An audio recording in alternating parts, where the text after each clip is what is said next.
Ponto de partida de sexta-feira, como você sabe, não tem TP, não tem roteiro, sou eu, são os comentários de vocês em cima dos vídeos que saíram ao longo da semana e é a nossa conversa semanal, esse momento. Agora, essa sexta-feira eu queria começar de uma forma diferente, porque aconteceu uma coisa muito importante hoje. Então, antes de ir para os comentários de vocês, eu faço isso logo depois da vinheta. Antes eu quero falar do que o ministro Alexandre de Moraes, do Supremo Tribunal Federal, presidente do Tribunal Superior Eleitoral, fez hoje. Ele abriu para a sociedade os depoimentos à Polícia Federal de todos os principais investigados na tentativa, no processo de tentativa de golpe de Estado que houve no momento final, no arco final do governo Jair Bolsonaro. São dezenas de depoimentos, entre eles os depoimentos dos ex-comandantes do Exército, Marco Antônio Freire Gomes, da Aeronáutica, Carlos de Almeida Batista Júnior, e da Marinha, o almirante Almir Garnier dos Santos. Gente, o jogo aqui é muito simples. Se você junta a reunião gravada em vídeo pelo próprio presidente, por ordem do próprio presidente Jair Bolsonaro, se você junta as diversas conversas por celular que já foram divulgadas, né? Trocas de mensagens por Zap, Telegram, etc. Se você soma isso a minuta de golpe de Estado, que agora dois dos três ex-comandantes das Forças Armadas dizem que foi apresentado oficialmente a eles. A minuta que foi encontrada é uma minuta de um decreto de estado de sítio que permitiria ao governo interromper, prender o ministro Alexandre, a partir daí cancelar, anular as eleições de 2022 e negar posse como presidente da República ao atual presidente Lula. Essa minuta de golpe que foi encontrada na casa do ex-ministro da Justiça, Anderson Gomes, foi apresentada oficialmente aos comandantes. Se você soma tudo isso, os depoimentos que nós temos, a delação premiada do tenente-coronel Mauro Cid, esses depoimentos de comandantes militares, eu não vejo como que alguns generais e possivelmente o presidente Jair Bolsonaro não venham a ser presos. Eu não acho que, não é minha impressão de que a iminência dessa prisão, mas é minha impressão, com toda franqueza, de que está claríssimo que houve o planejamento e o trabalho para que fosse executado um golpe de Estado. E um golpe militar só não aconteceu porque dos três comandantes militares, apenas um topou o jogo. Os depoimentos, em particular, do brigadeiro Batista Júnior e do general Freire Gomes são muito impressionantes na quantidade de detalhes. O brigadeiro Batista Júnior, num determinado momento, afirmou para o presidente Jair Bolsonaro que ele se recusava a receber oficialmente aquele documento. Que ele deixou muito claro para o presidente que a aeronáutica, a Força Aérea Brasileira não se juntaria a uma tentativa de golpe militar no Brasil.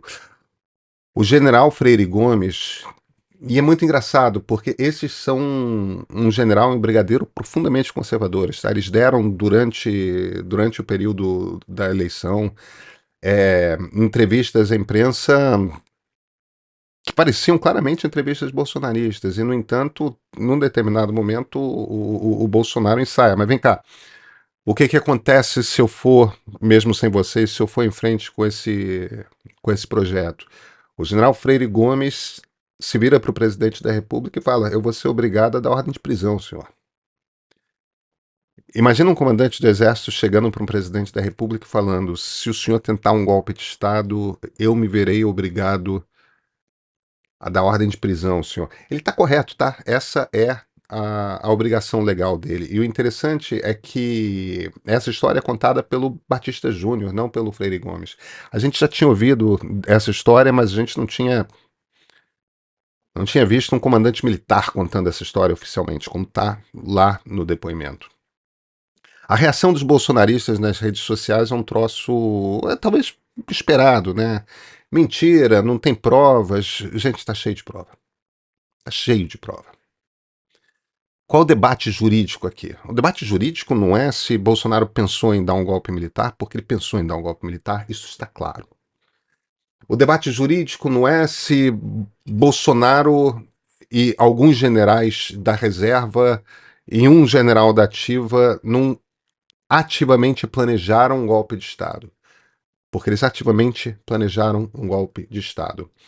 Tem testemunho, tem, e entre os testemunhos, 2 ex-comandantes militares, tá? Tem bem mais que uma testemunha afirmando isso, tem documentação, é o caso da minuta do golpe, tem reunião gravada. Essas não são coisas que estão sob debate. É claro que o julgamento ainda vai acontecer, mas o troço está no papel, aconteceu. A questão é se esse planejamento cumpre perante a justiça por os juízes do Supremo, porque são eles que vão julgar. A questão é se isso tudo passa do limite que a lei de defesa da democracia afirma que é o limite, que é o seguinte: você precisa ativamente tentar. O planejamento é uma tentativa.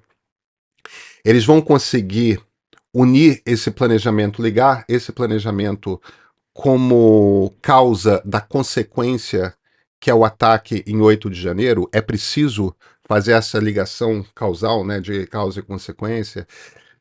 Todas essas coisas estão em xeque, e é isso que o Supremo vai avaliar. Agora, tem uma manobra política acontecendo, né? Tanto os deputados da base bolsonarista, o ex-presidente Bolsonaro, né?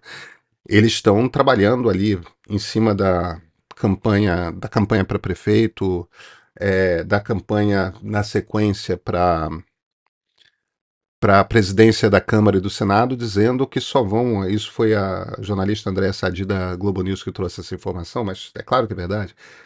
Eles estão dizendo: olha, para ter o apoio do bolsonarismo, precisa se comprometer a aprovar uma lei que dá anistia por esse crime ao presidente Bolsonaro e alguns militares que se envolveram no troço. Eu acho bastante difícil o Congresso Nacional topar dar uma anistia por golpe de Estado, mas esse troço é o que o bolsonarismo está tentando negociar. Gente, vão ser anos muito intensos. A gente vai ver pela primeira vez generais 4 estrelas sendo processados como réus por terem tentado dar um golpe de Estado. Eu falo isso com muita recorrência aqui. É, é um momento emocionante da história do Brasil, é um momento histórico e é um momento para registrar. Isso é um. Eu jamais achei, quando eu comecei a ser jornalista na primeira metade dos anos 90, eu jamais achei que eu teria, em algum momento, que eu passaria por um governo que fosse cogitar um golpe militar, por uma situação em que um golpe militar fosse de fato planejado envolvendo militares de tão alta patente no Brasil. Eu jamais achei isso. Mas, simultaneamente, tem uma certa felicidade de a gente ver que, neste sentido, há uma evolução da democracia brasileira, que é a Polícia Federal está investigando, o Ministério Público está acompanhando, vai apresentar uma denúncia e o Supremo vai julgar. E, e tudo indica que haverá uma condenação. Isso é um momento para a gente comemorar como brasileiros. Eu sou Pedro Doria, editor do Meio. Eu queria falar da edição de amanhã. Sabe, o presidente Lula, obviamente, acredita num Estado que intervém pesado na economia. E é um direito e está dentro do jogo essa crença dele. Agora, ele tem feito, nos últimos tempos, movimentos importantes na Vale, agora na Petrobras, que forçam uma barra além do razoável, em alguns casos Limites institucionais, isso é certamente o caso da Vale, limites institucionais são rompidos. A gente está mergulhando em para ouvir pessoas que são próximas ao presidente, pessoas que conhecem esse jogo, que acompanham esse jogo, para contar muito bem, de forma sólida, essa história, o que, que passa na cabeça do presidente, qual o problema com que o presidente está fazendo, para a nossa edição de sábado. A gente entra em muito detalhe ali para entender essa situação.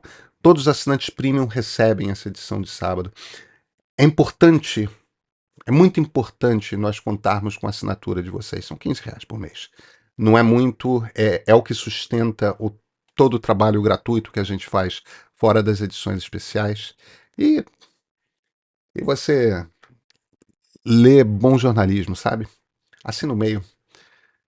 Esse aqui, esse é o ponto de partida de sexta-feira.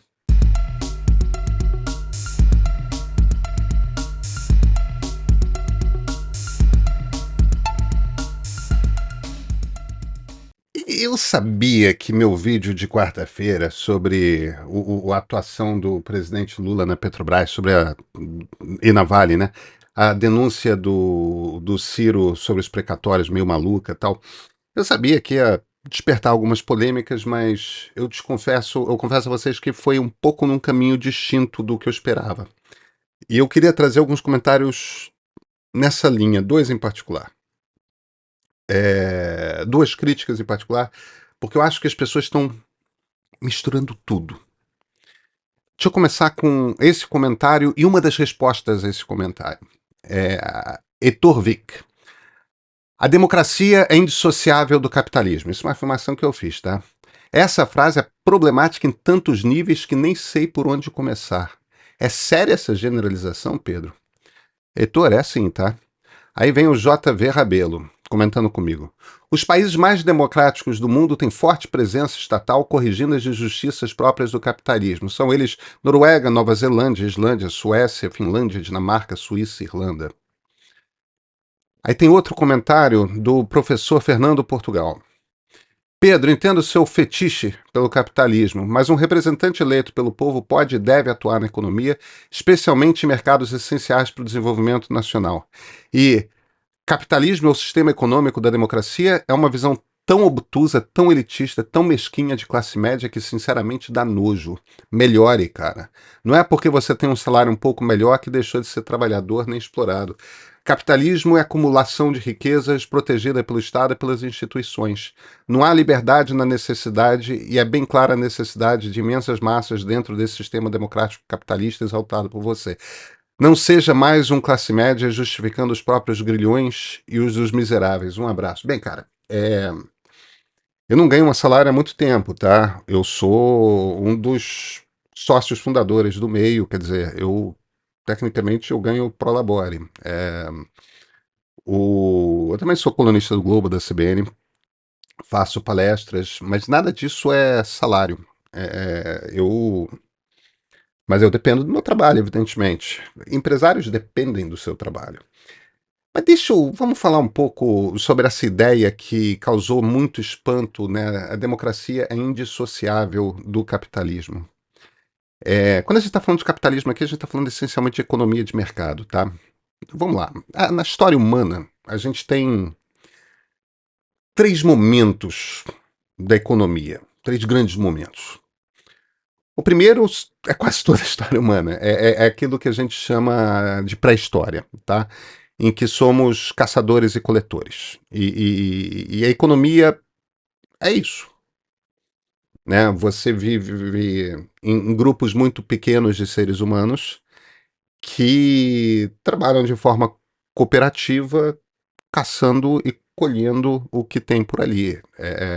E isso forma um determinado tipo de cultura, um determinado tipo de sociedade. Aí, uns 10 mil anos atrás, acontece aquilo que a gente chama a Revolução Agrícola, e até meados do século XVIII, a base da economia humana é agrícola, né? Então, quem tem poder é quem é dono das terras, né?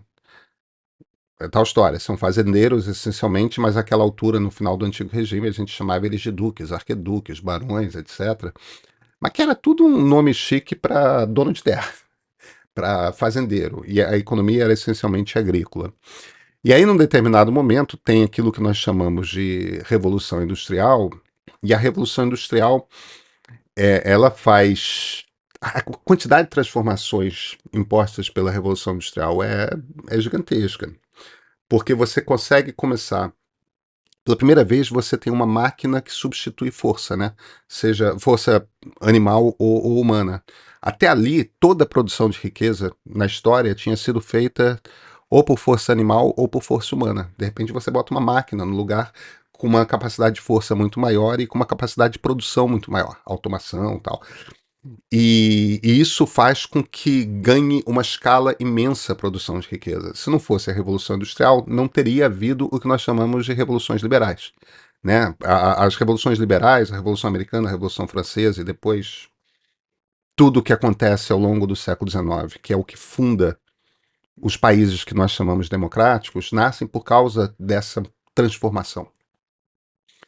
E essa transformação consolida uma coisa que estava apenas esboçada, que é o que nós chamamos de economia de mercado, que é o capitalismo. As duas coisas, a democracia liberal e o capitalismo, elas são ancoradas numa mesma ideia, que é a ideia de que as pessoas são livres para fazer, para buscarem seus projetos, para terem ideias, para tudo. Então, assim como você é livre para vender tudo aquilo que lhe pertence pelo preço que você quiser cobrar, se alguém vai comprar, outra história, né? Você também é livre para falar o que você pensa e tudo mais. A partir do momento que você pensa em liberdade econômica, você meio que está pensando também em liberdade política e vice-versa, tá certo? Agora, veja, e aí que eu acho que tem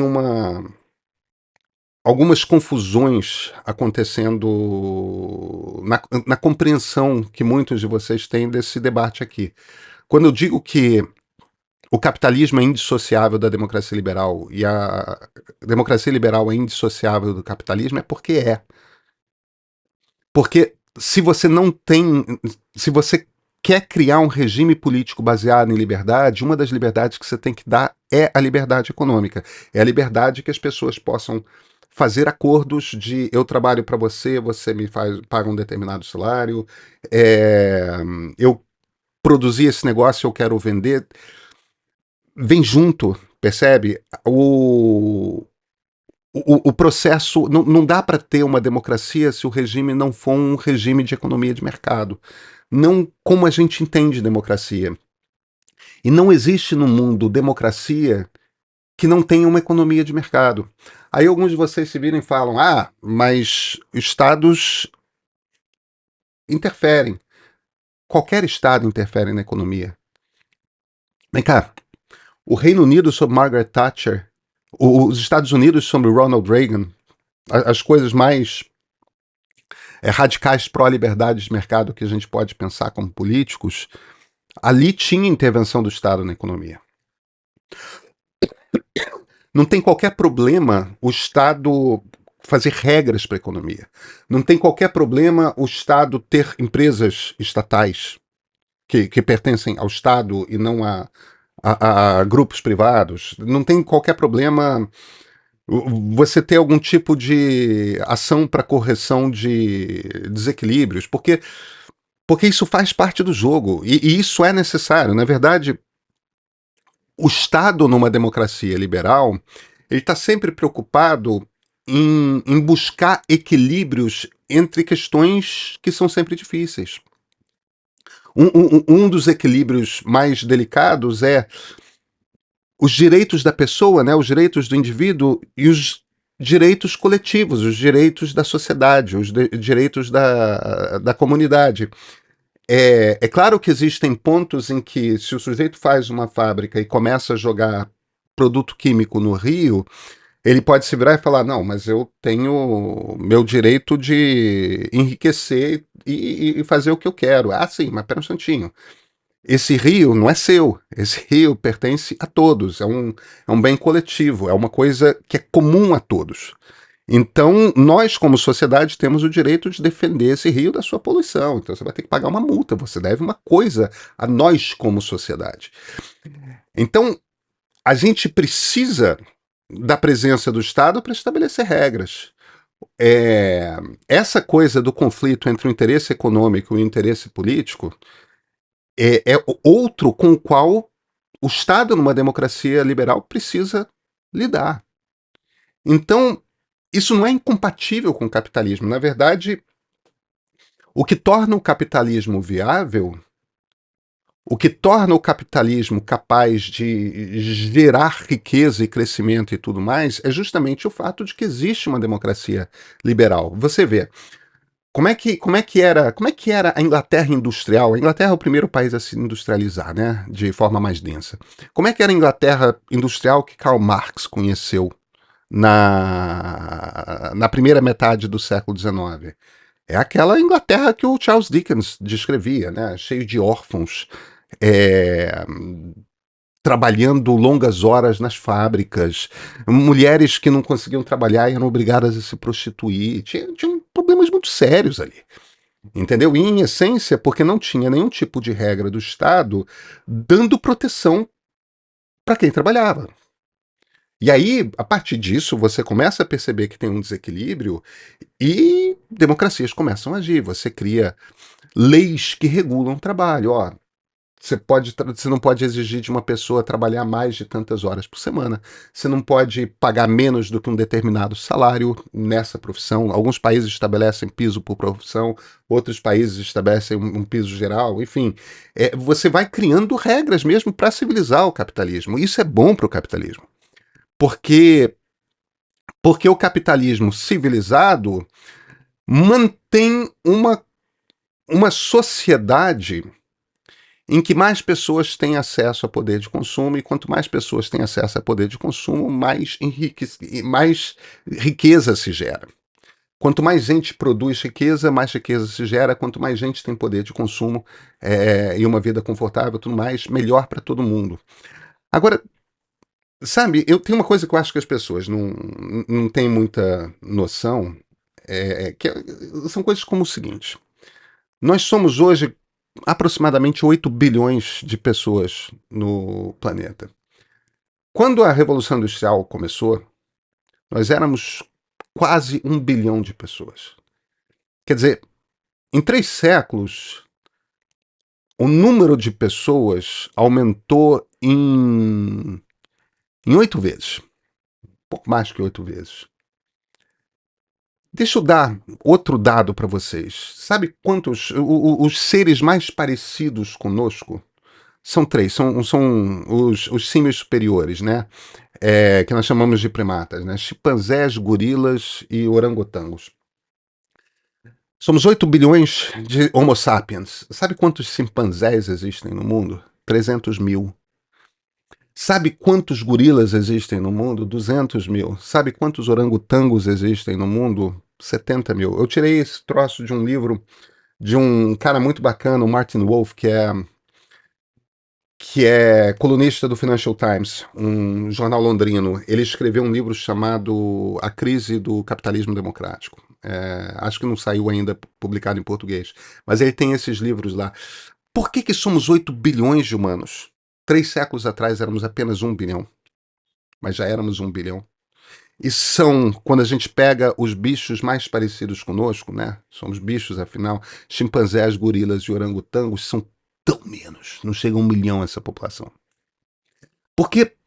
Porque existe um problema fundamental para o crescimento de qualquer população, que é o seguinte: acesso à energia, alimento, acesso à proteção, né? Casa, ferramentas, que a gente não vai ser, sei lá, caçado pelo primeiro leão que aparece aí na savana africana, né?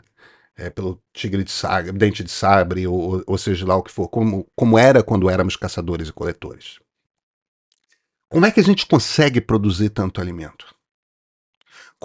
O que acontece nos últimos 3 séculos que permite à humanidade aumentar nesta proporção? O que acontece é a economia de mercado.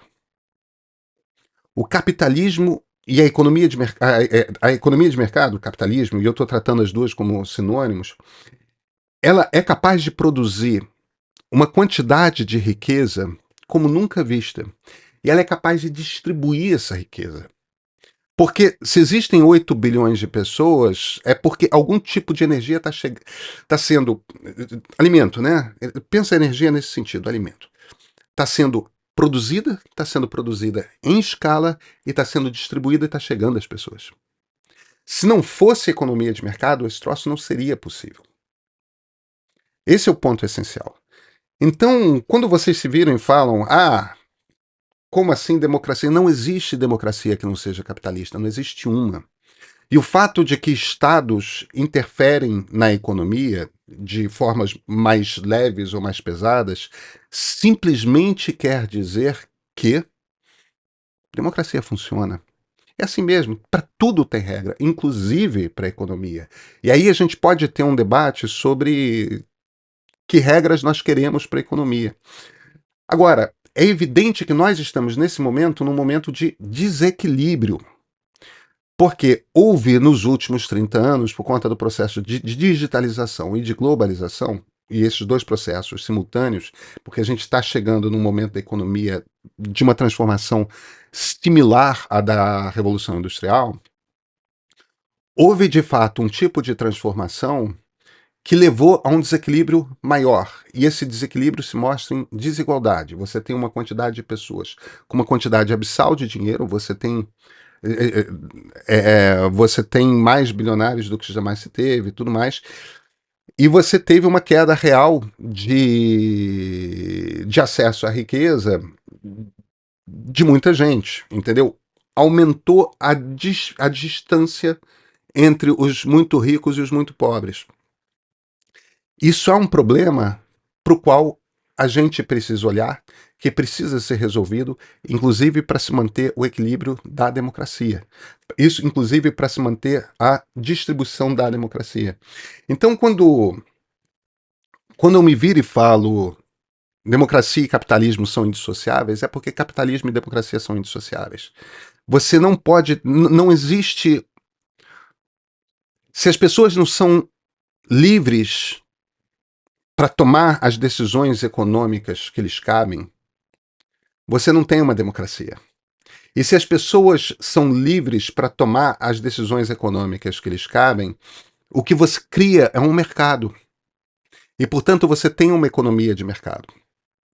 Então, esses dois bichos andam juntos. Esses dois bichos não são separáveis. E quando você trata o capitalismo como o demônio, isso e aquilo, você está demonizando o troço que nos sustenta, que nos mantém alimentados. Mas tem gente com fome? Tem. Tem muito menos gente com fome, proporcionalmente, do que em todos os outros momentos da história da sociedade. Algumas pessoas nos comentários falam, em tal civilização, tal. Cara, numa civilização com 10 mil pessoas, com 100 mil pessoas, num determinado momento curto da história, talvez tenha havido todo mundo alimentado, todo mundo bem, tudo certo. Agora, 8 bilhões de pessoas é a economia de mercado que sustenta. Entende? É mesmo quando a gente vai para ditaduras como a chinesa, por que a China não terminou como a União Soviética? Porque abriu a economia de mercado, não virou uma democracia. Você pode ter uma economia de mercado sem democracia. Mas se você tem uma democracia, você tem uma economia de mercado. Não existe nenhuma democracia na história que não tivesse uma economia de mercado. São indissociáveis. Tem outra confusão que eu vi muita gente fazendo, que quem melhor expressa, me parece, foi, na verdade, não no YouTube, mas no Instagram, o Anderson Danilo. Pedro invariavelmente costuma aprender a concordar com as opiniões que você expressa nos seus vídeos, mas nessa em particular identifico muitas impropriedades. Primeiro, é bom que se diga que a social-democracia é compatível com o capitalismo. O capitalismo visto pela lente liberal não é o único possível. Dito isso, não se pode caracterizar como anticapitalistas medidas de intervenção estatal pontual na economia. Bem pelo contrário, no caso brasileiro, isso é até um imperativo, haja vista que a Constituição Federal, nos artigos 170 seguintes, ao tempo que se adotou, blá, blá, blá, blá, blá, blá, blá, blá, blá, blá. Além disso, você afirmou que a Petrobras não seria uma estatal por ser uma sociedade econômica mista. quando esse tipo de empresa é justamente uma espécie de gênero de empresa estatal, também por definição constitucional. Enfim, vejo nessa sua análise, você não conseguiu se afastar nem por um momento da sua orientação ideológica liberal, o que não é nenhum absurdo, mas creio que atrapalhou um pouco seus julgamentos e suas conclusões. Anderson, a partir do momento que a empresa é uma empresa de economia mista, isso quer dizer que ela tem ações na Bolsa de Valores, e a partir do momento que ela é uma empresa com capital aberto, mesmo que o governo, o Estado brasileiro seja, não o governo, né, mas o Estado brasileiro seja o principal acionista, ela segue leis que são aplicadas para todas as empresas de capital aberto. Ela segue regras claras de transparência, de gestão, e existem exigências particulares, tudo mais. Então, mesmo que o Estado brasileiro seja um principal acionista, o Lula tem que lembrar que o acionista é o Estado, não o governo. Então a Petrobras deve ter um presidente indicado pelo presidente da República, isso é da natureza dela, mas a maneira como ela trata investimentos e dinheiro e tudo mais segue determinadas regras. Não é simplesmente o que o presidente da República quer. Mas o que eu queria tocar principalmente é uma confusão que eu vi muita gente fazendo, inclusive você. Social-democracia não é isso que você está pensando, tá? É claro que social-democracia é compatível com o capitalismo. Olha, dentro de uma democracia liberal podem haver socialistas, e social-democratas são um dos tipos possíveis de socialistas. Podem haver liberais e podem haver conservadores. Todos têm vertentes, todas essas ideologias têm vertentes que são democráticas e, portanto, são plenamente compatíveis com o capitalismo. Vão ver determinadas coisas de maneiras diferentes, mas isso não quer dizer que sejam distintas. Agora, o ponto principal aqui é o seguinte: a principal defesa de social-democratas é a existência de um estado de bem-estar social. Social-democratas não defendem necessariamente intervenções do Estado na economia. Essa ideia de que nós aqui no Brasil chamamos de desenvolvimentismo, de que você usa o Estado para impulsionar a economia, essa é uma possibilidade. Existem social-democratas que acreditam nisso, mas social-democratas não precisam acreditar nisso. O desenvolvimentismo não é uma coisa de direita ou de esquerda.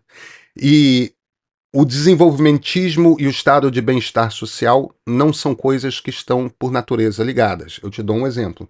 Você tem países desenvolvimentistas como a Coreia do Sul. A Coreia do Sul tem um tipo de governança que acredita em intervenção pesada do Estado na economia para o Estado dar o caminho que a economia deve tomar e ditar investimentos e tudo mais. Na Coreia do Sul não há. O estado de bem-estar social da Coreia do Sul é um troço fininho, fininho, fininho, entendeu? Se você não cuidar de juntar dinheiro ao longo da vida, você não se aposenta, compadre. Se você não cuidar de ter um seguro de saúde, você, se ficar doente, você está na mão, não tem acesso à saúde pública, entende? O que é o estado de bem-estar social? O estado de bem-estar social é essa ideia de que você tem recursos do Estado empregados para facilitar a vida do cidadão, né? Educação pública, saúde pública, previdência pública, né? Sistema de aposentadoria, de indenizações diversas para acidentes, etc, etc, etc. Percebe? Isso é uma coisa, você está usando social-democracia como se fosse sinônimo de desenvolvimentismo. Não é, são coisas distintas. De novo, você pode ser social-democrata e querer um Estado desenvolvimentista, ao qual eu sou contra. Mas você pode ser social-democrata e não querer, e não acreditar num Estado que interfira pesadamente na economia. Que é um exemplo, o Estado social-democrata mais antigo, ou o movimento social-democrata mais antigo é o alemão, tá? Inclusive alguém lá nos comentários ao seu comentário, se virou e falou, não, que social-democracia é o que a gente chama de keynesianismo. Imagina, gente. Já existia o Partido Social Democrata Alemão antes de John Maynard Keynes nascer, entendeu? E Keynes não era desenvolvimentista. Keynes acreditava em intervenções do Estado na economia em momentos de crise para a criação de emprego, tudo mais, mas essa ideia de desenvolvimentismo, como a gente entende aqui na América Latina em particular, é uma coisa cepalina, que é uma coisa posterior, inclusive à morte do Keynes. É uma interpretação que se faz do keynesianismo, uma adaptação do keynesianismo a... o Keynes não é um cara que, em momento algum, faz uma defesa clara de centralismo nas decisões do Estado a respeito de investimento na economia em tempo todo. Então, nem Keynes é social-democrata, na verdade, Keynes era economista-chefe do Partido Liberal Britânico, e os liberais e os britânicos sabem o que liberalismo era, Keynes sabia o que era. Para você ver, Keynes, que defendia em determinados momentos intervenções do Estado na economia, era liberal. Então, social-democracia não é keynesianismo, keynesianismo não é desenvolvimentismo, embora os desenvolvimentistas argumentem, e muita gente vai dar a eles razão, que eles são um ramo do keynesianismo, que já deixou de ser liberal, evidentemente, mas acontece, faz parte da história.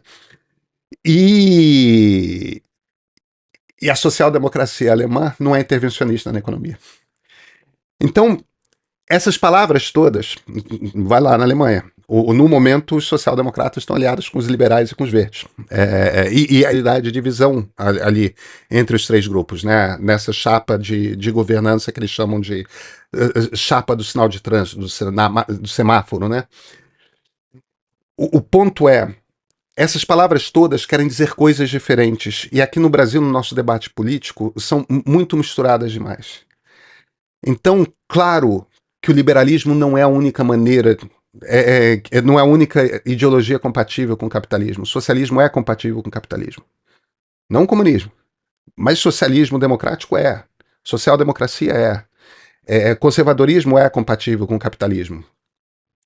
Liberais não são contra que o Estado tenha regras para a economia. Liberais vão ser contra o centralismo decisório de investimentos, essa ideia de que o Estado é a única força possível de impulsionar a economia. Mas liberais, alguns mais, outros menos, vão reconhecer a importância do papel do Estado em diversos momentos da economia, claro que sim.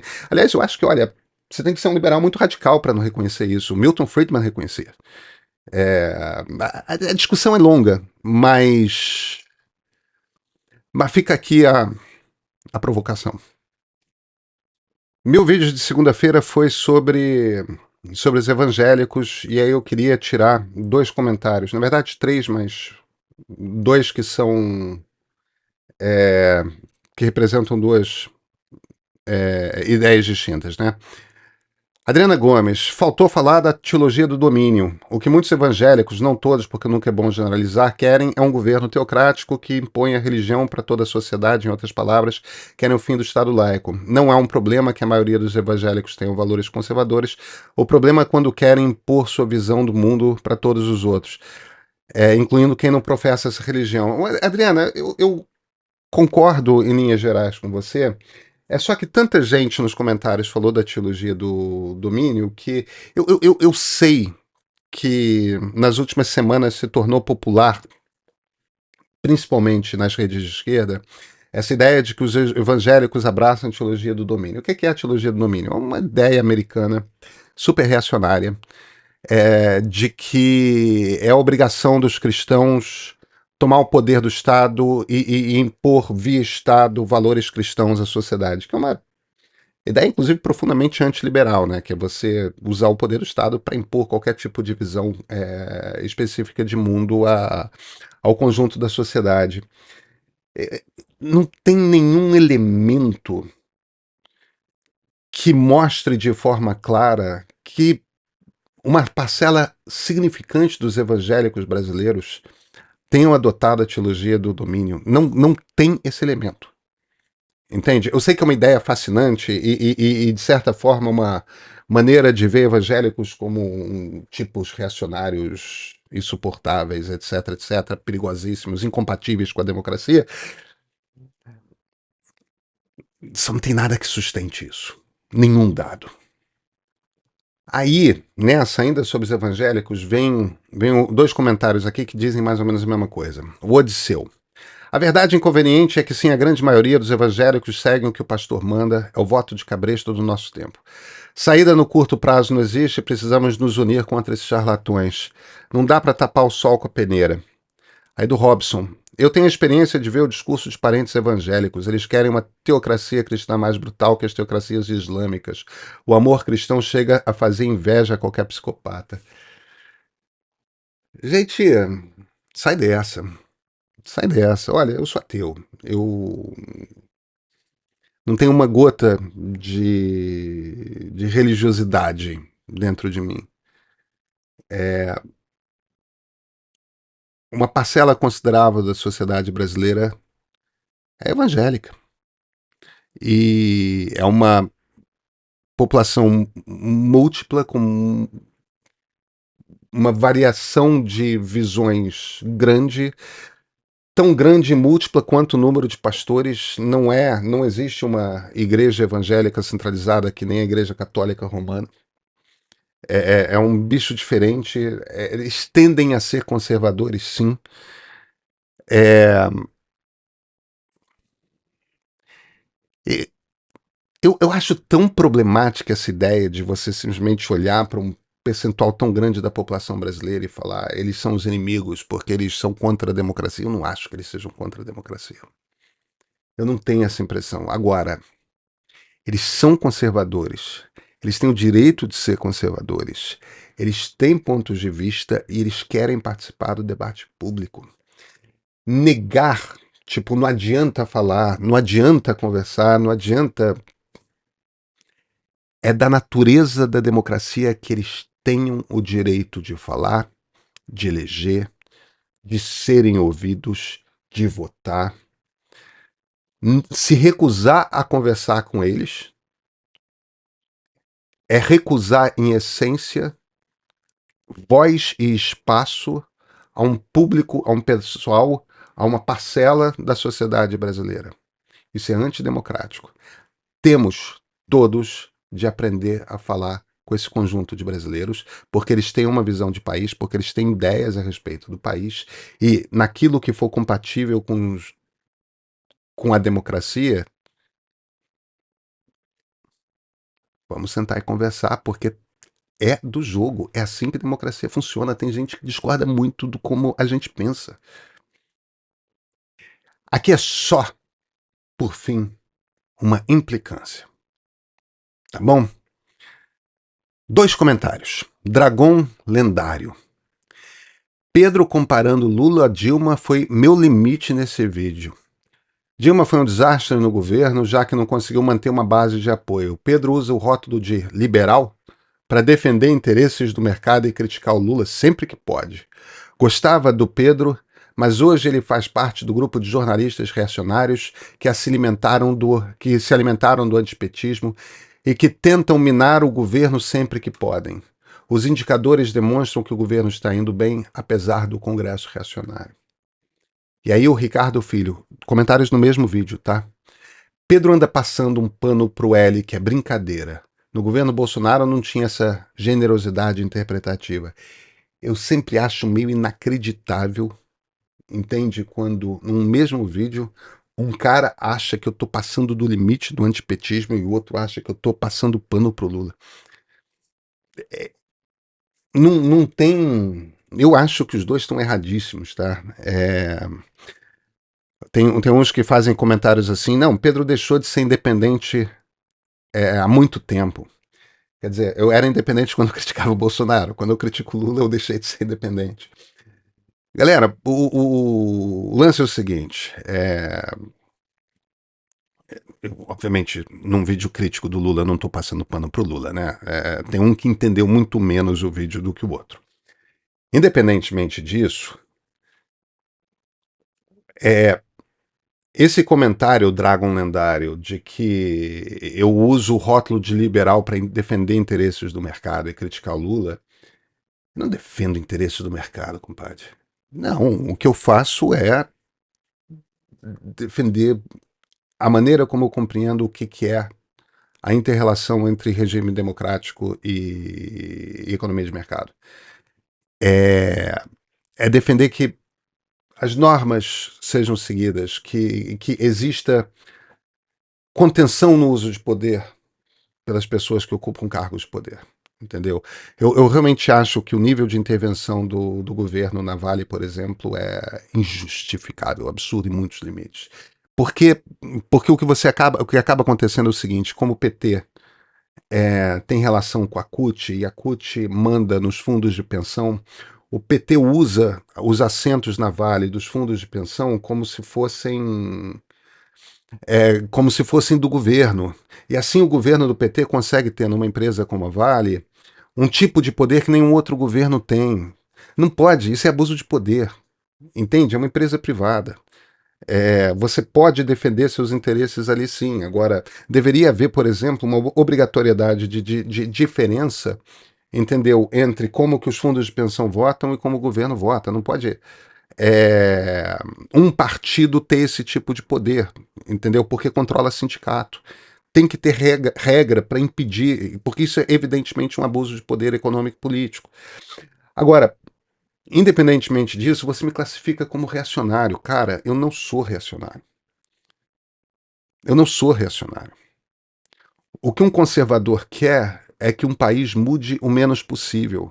O que um reacionário quer é, para além daquilo que os conservadores defendem, ele quer um retorno ao passado. Eu quero um país transformado. Eu não acho que o Brasil tenha sido melhor em nenhum momento do passado. Eu acho que o Brasil bom é o Brasil que a gente tem hoje.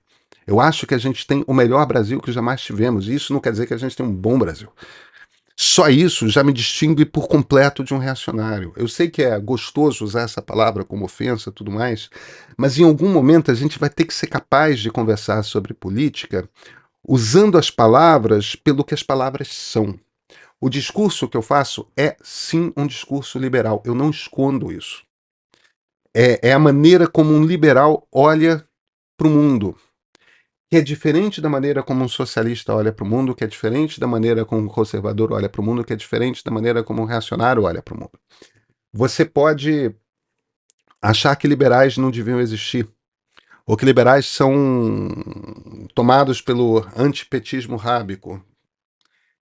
Eu, eu julgo o ministro da Fazenda, Fernando Haddad, como um excelente ministro da Fazenda, que está fazendo o que pode para evitar abusos do presidente da República, que o pôs no cargo. Eu acho que há bons ministros e bons projetos nesse governo, e sigo achando esse governo um governo muito superior ao que o governo Jair Bolsonaro jamais foi. Mas me preocupa que Lula 3 seja mais parecido economicamente com Dilma Rousseff do que foi parecido com Lula 2 e principalmente Lula 1. Me preocupa muito isso, porque eu acho que ele traz risco de repetição daquilo que aconteceu no governo Dilma. E isso expõe a democracia brasileira a um determinado tipo de risco, pelo qual eu pessoalmente não gostaria de passar novamente. Enfim, gente, o debate é instigante. Obrigado pelos comentários de vocês. Obrigado principalmente pelos comentários de quem discorda, porque isso é o debate. Eu não vou necessariamente concordar com vocês. Mas essas são as conversas que nós precisamos ter. Qual é o ponto de vista que vocês trazem? Qual é o meu ponto de vista? Quanto mais pontos de vista a gente tiver trazendo assim na praça pública,